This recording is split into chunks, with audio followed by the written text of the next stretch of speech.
This was peak Stockholm. Like, I'm not gonna lie, Stockholm. This is what we were looking for. Yeah.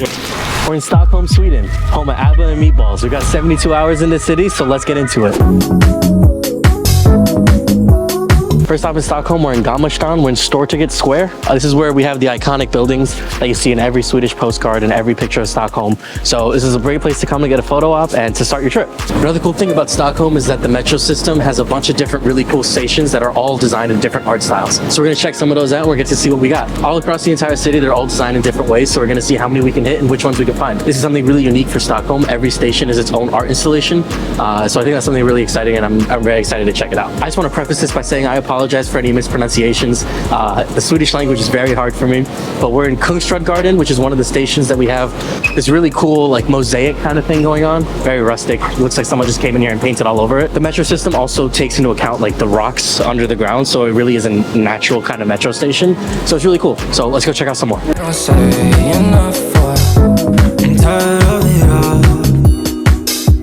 So the station that we're at right now is Rådhuset. You can see it's all the red rocks. It reminds me a lot of like the desert kind of vibe. It's a really cool looking station. I'm excited to see what the rest of Stockholm has to offer, and we'll take you to more subway spots. T-Centrallen is another station connected to Stockholm Central. This blue and white station is always bustling with commuters, and you see some pretty interesting things, like this pigeon eating a chicken nugget.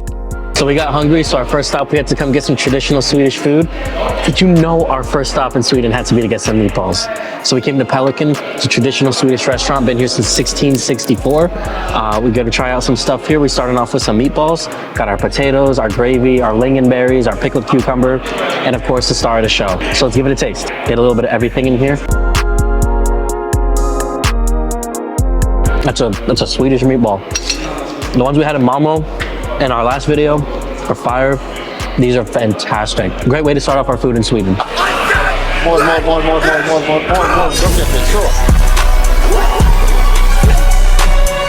So as you can see, I'm a chef too. I'm gonna make my own flambéed beef tenderloin with a pepper sauce. Michael got some ox cheek. We're about to see how this all tastes. You got a little glimpse of me in the kitchen. You know, that's how I'll be cooking up. And it smells really good. It was a really fun experience to get to do that. Without further ado, let's dig in. That pepper sauce is gas. We're good. We got some accoutrement, potato with cheese, some veggies. We're gonna hear how that ox cheek tastes. Incredibly tender, a little gamey. The sauce is a little acidic to balance. Very good. So Michael and I have the biggest sweet tooth, so we had to come get some cookies after we just ate our meatballs. So we went to Krümel, I think it's Krümel. We got the classic, we got a peanut butter miso, we got a vanilla cream, and we got a creme brulee. We got a nice little assortment. This one, like, just look at it. It looks so good. So I'm gonna give it a try.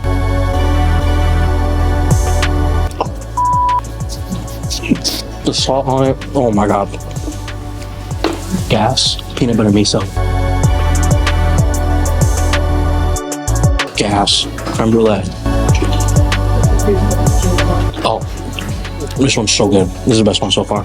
Last but not least, some vanilla cream. Ooh, this is like cinnamon. Oh my God, they're all so good. 10 out of 10. Oh my God. After getting some cookies, it was time for dinner, so we headed to Minako in Östermalm, which was started by Jasheem Uddin. He grew up in Bangladesh, studied in Japan, and moved to Sweden. His spot has gotten some great feedback. We did the omakase, and Chef Pio took us through 20 courses, highlighting the quality of fish in Scandinavia. We had some great bites like the scallop with duck liver, black truffle, and caviar, and a lot of bluefin tuna. We ended with some A5 Wagyu and some black sesame ice cream, and after the journey we went on, guided by the skilled hands of the chefs, we were so full.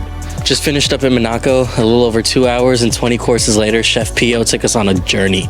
We had fish from all over Scandinavia. We ended with some Wagyu, had a whole bunch of caviar. It was a great experience. It was my first time doing true omakase like that, and I had a really great time. All the seafood here, super fresh and super tasty. That's a wrap on day one. We'll get to bed, beat this jet lag, and be back tomorrow for more. Day two in Stockholm, you know we had to get some pastries. We came to Lillebrors Bageri. You know I had to get me a cardamom bun. Ever since Copenhagen, I have been fiending for these.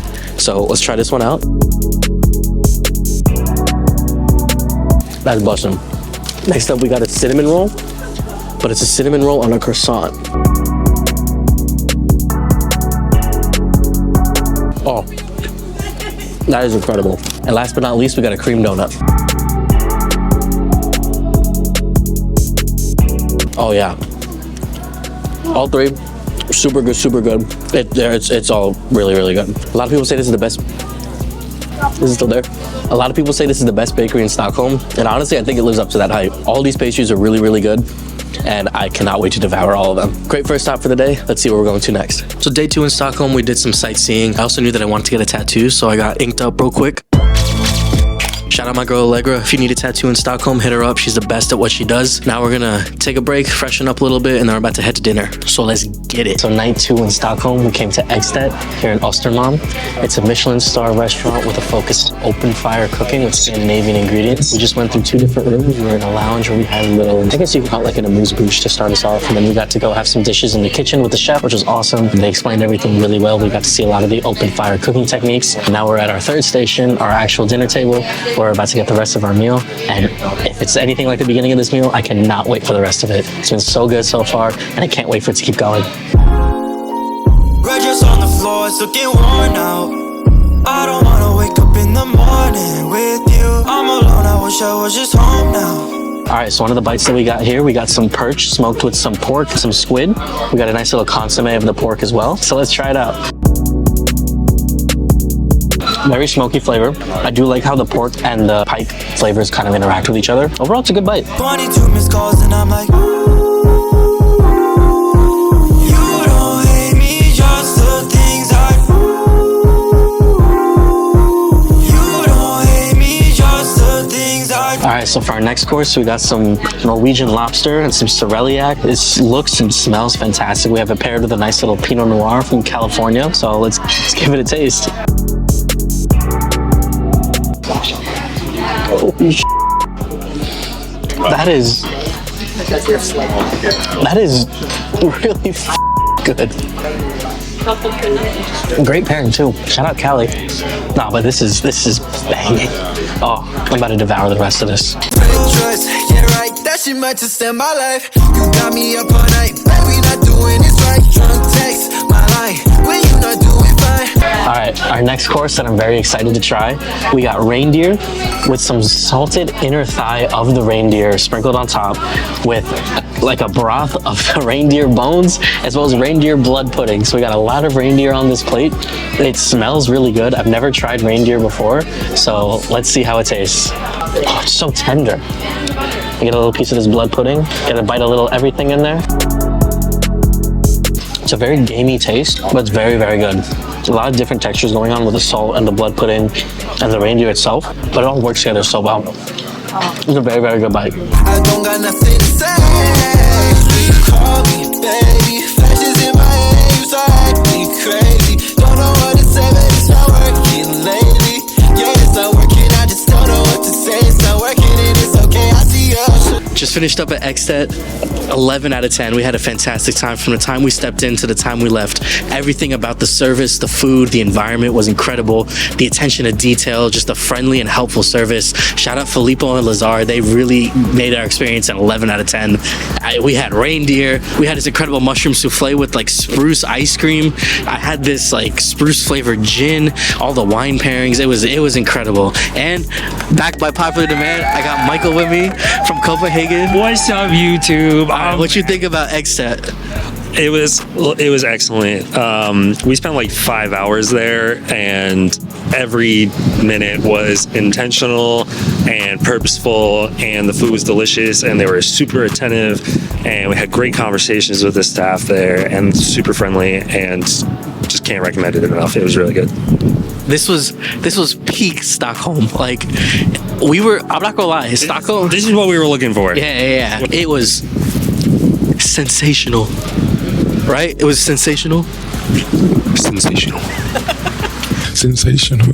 Now I better head out to Lucy's Flower Shop, which is recommended by the staff of Ekstedt. You do need a code to get in there, which we got because we got the hookup like that. What can I say? I'm him.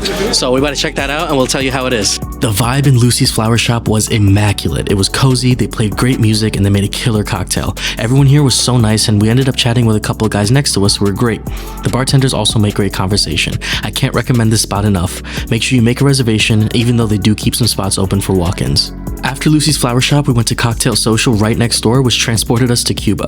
The staff here were super nice and fun as well. That's a theme I've noticed in Stockholm. Everyone is so nice and easy to talk to. The menu here is a vintage newspaper, which I thought was super cool, and you can always see people swinging the lights in here. I got a Blue Moon, not the beer. It was gin with lemon and a creme de violette, and it was amazing. The price of the cocktails here wasn't bad either. The music here was also great. Shout out Alex, she was super nice and made a killer drink. And that's a wrap on day 2. Day 3, we went to the Abba Museum because I'm a huge Abba fan and they're synonymous with Sweden, so it was a must visit. They have so many cool things on display like the records and iconic outfits as well as a bunch of interactive activities. They even give you a chance to become a part of the band. I couldn't go out obviously because I didn't want to flex on everyone too hard, so here's a little snippet of my tamed down performance.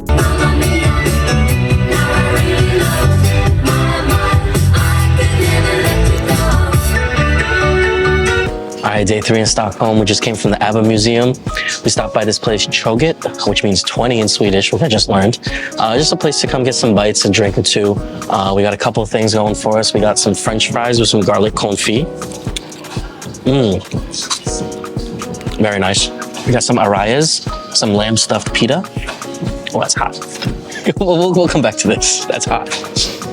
And then we got this one, which is like a classic here. I think it's like a tuna tartare with some veal and Parmesan and a bunch of stuff on it. But that's actually really nice. It's like it almost tastes like an elevated tuna salad, but I don't want to liken it to a tuna salad.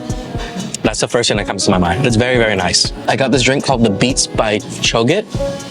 It's vodka, nutmeg, a bunch of spices, and beets, like beetroots. So let's give it a taste. Oh, that's really interesting. It has like a really strong beetroot flavor, but it works. I'm not gonna lie, it works. It's pretty good. Let's see if the arrayas have cooled down yet. Oh, that's incredible. That is so good. A lot of their flavors are inspired by North Africa, the Middle East, and Southern Europe, that they say. So you can see a lot of that influence in like the arrayas, the Marcona almonds, and a bunch of different things that they have here. Overall, all these bites are fantastic. Great spot to come by, grab a drink or two, grab some bites. These are like served tapas style. But yeah, great spot that we came by. I really like it. We'll keep devouring this because that arraya is really good and I might eat it in like 2 more bites. So I don't think you guys want to see that. We winded our last day in Stockholm down taking in the view at Skinnarviksberget in Södermalm, which is a great spot to see the city, have a little picnic, or just hang out. I got this really nice picture of this couple taking in the view. Don't worry, I went to them after and showed them and they loved it. Stockholm's a really great city filled with amazing people. It's definitely a place I want to check out again, maybe in the summer. Stay tuned to see where I go next, and if there's any cities you want me to check out, make sure you leave it in the comments. As always, make sure you like, subscribe, hit that bell for notifications, and I'll see you soon.